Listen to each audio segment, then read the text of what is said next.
नमस्कार, मनुदेल श्रेय क्लासेस में आपका स्वागत है। आज हम पढ़ेंगे अपने आगे के क्वेश्चन, जिसमें पहला क्वेश्चन है कि चंबल नदी पर निर्मित बांध नहीं है। क्या पूछा गया है इस क्वेश्चन में? नहीं है पूछा गया है। तो इसमें तीन है, एक नहीं है, तो सारे पढ़ने हैं अपने को।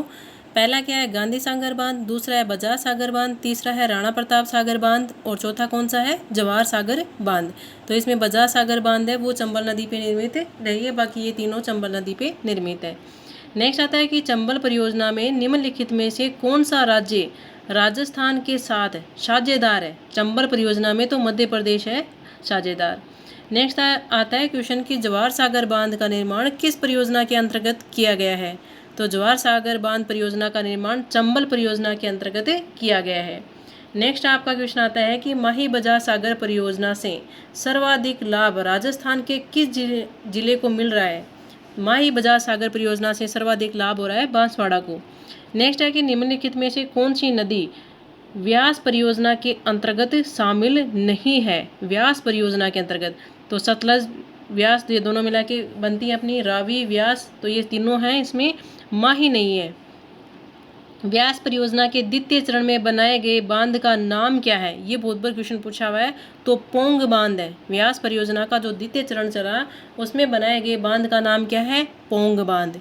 नेक्स्ट अपना क्वेश्चन आता है कि निम्न में से किन जिलों को बिशलपुर सिंचाई परियोजना से सिंचाई सुविधा प्राप्त होती है? बिशलपुर सिंचाई के बारे में पूछा है ना, बिशलपुर सिंचाई परियोजना के बारे में। तो इसमें आते हैं टोंक, बूंदी और अजमेर। नेक्स्ट अपना क्वेश्चन आता है कि बिशलपुर परियोजना का निर्माण कब प्रारंभ हुआ था? तो इसका निर्माण प्रारंभ हुआ था 1988-89। नेक्स्ट आता है कि भाखड़ा नागल परियोजना किन राज्यों से संबंधित है? तो भाखड़ा नागल जो परियोजना है वो राजस्थान, हरियाणा व पंजाब से संबंधित होती है। यह बहुउद्देशीय नदी घाटी परियोजनाओं में भारत की सबसे बड़ी योजना है, जो राजस्थान, पंजाब और हरियाणा की क्या है? संयुक्त परियोजना है। परियोजना पूछी जाए तो भाखड़ा नागल परियोजना है वो क्या है? भारत की सबसे बड़ी परियोजना है, राजस्थान, हरियाणा और पंजाब। नलकूपों द्वारा सिंचाई किस जिले में सर्वाधिक होती है? तो नलकूपों यानी ट्यूबवेल के द्वारा सर्वाधिक सिंचाई होती है जयपुर में। सावन भादो लिफ्ट संबंधित है, ये क्वेश्चन आया हुआ है ना, सावन भादो लिफ्ट आरएस में पूछा था, तो सावन भादो लिफ्ट संबंधित है कोटा से। नेक्स्ट आता है कि नहरों से राजस्थान में सर्वाधिक सिंचाई कहाँ होती है? नहरों के द्वारा होती है गंगानगर में। नेक्स्ट आता है कि राजस्थान में तालाबों के द्वारा सर्वाधिक सिंचा जाने वाला जिला है? तो राजस्थान में तालाबों के द्वारा सर्वाधिक सिंचा जाने वाला जिला है भीलवाड़ा।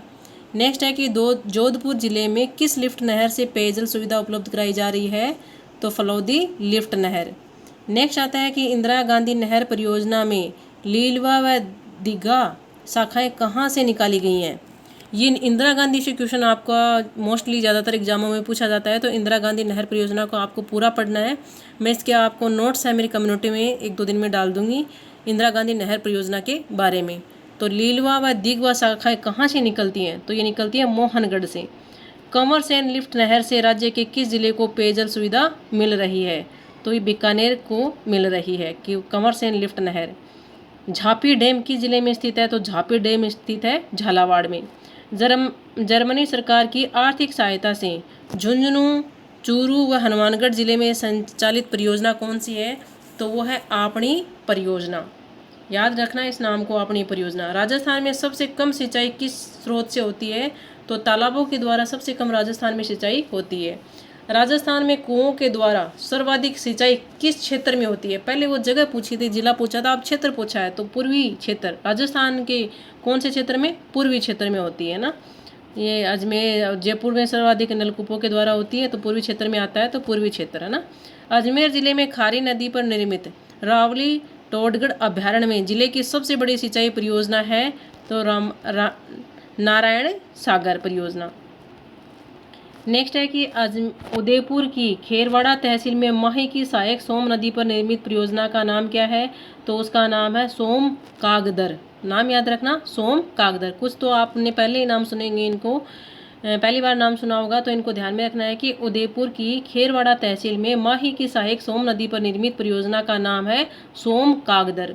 राज्य में तालाबों के द्वारा सिंचाई किस क्षेत्र में होती है? तो तालाबों के द्वारा कम होती है, लेकिन कौन से क्षेत्र में होती है? दक्षिणी क्षेत्र में है ना। जैसलमेर जिले में सर्वाधिक काम में आने वाला सिंचाई का तरीका कौन सा है? तो जैसलमेर जिले में खड़ीन के द्वारा सर्वाधिक सिंचाई होती है। सिंचाई का तरीका है खड़ीन। चंबल बेसिन में खड युक्त बीहड़ भूमि को स्थानीय भाषा में क्या कहते हैं? तो खड युक्त बीहड़ भूमि को स्थानीय भाषा में कहा जाता है खादर। नेक्स्ट आता है कि त्वरित सिंचाई लाभ कार्यक्रम के तहत भारत सरकार की आर्थिक मदद प्राप्त 3 मध्यम सिंचाई परियोजनाओं के नाम है पांचना, चोली व छापी। त्वरित सिंचाई लाभ कार्यक्रम, जिसे AIBP भी कहते हैं, के तहत भारत सरकार की आर्थिक मदद प्राप्त 3 मध्यम सिंचाई परियोजना के नाम है पांचना, चोली व छापी। करौली कस्बे को भद्रावती नदी के पानी की डूब से बचाने हेतु बनाई गई परियोजना का नाम क्या है? तो चुल्ली देह। नाम याद रखना, चुल्ली देह। करौली कस्बे को ये भद्रावती नदी के पानी से डूबने से बचाएगी चुल्ली देह। राजस्थान में सर्वाधिक सिंचाई किससे होती है? तो राजस्थान में सर्वाधिक सिंचाई होती है कुएं व नलकूपों के द्वारा। कोटा जिले में कालीसिंध नदी पर निर्मित कालीसिंध बांध परियोजना का नाम बदलकर क्या कर दिया गया है? तो उसका नाम बदल के कर दिया गया है हरीशचंद्र सागर बंद बारेठा। हरीशचंद्र सागर बंद बारेठा, पूरा नाम याद रखना। नेक्स्ट आता है कि राजस्थान में वापी अर्थात बावड़ी के निर्माण संबंधी विस्तृत जानकारी किस ग्रंथ से मिलती है? तो ये ग्रंथ का नाम इंपॉर्टेंट है, विश्वकर्मा वास्तु शास्त्र से। नेक्स्ट आता है कि राजस्थान की वह नदी जो अपने प्रवाह क्षेत्र में बालू के ढेर आने से अवरुद्ध हो जाती है, तो वो कौन सी है? लूणी।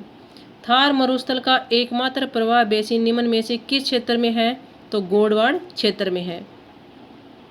नेक्स्ट आता है कि लूणी नदी के किनारे बसा राजस्थान का अंतिम नगर है।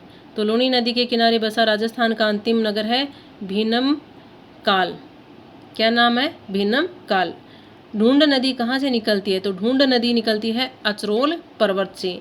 कन्या नदी कहाँ है? तो कन्या नदी कहाँ पे? सामोद जयपुर में। सामोद जयपुर में अगर आप निकल के जाते हैं जयपुर की साइड में, ये अपना है सामोद का मंदिर है, पहाड़ियों के अगर उस रास्ते से जाते हैं तो मेरा देखा हुआ है, बहुत काफ़ी शानदार मंदिर है सामोद। अगर कभी जाना हो तो आप जाना।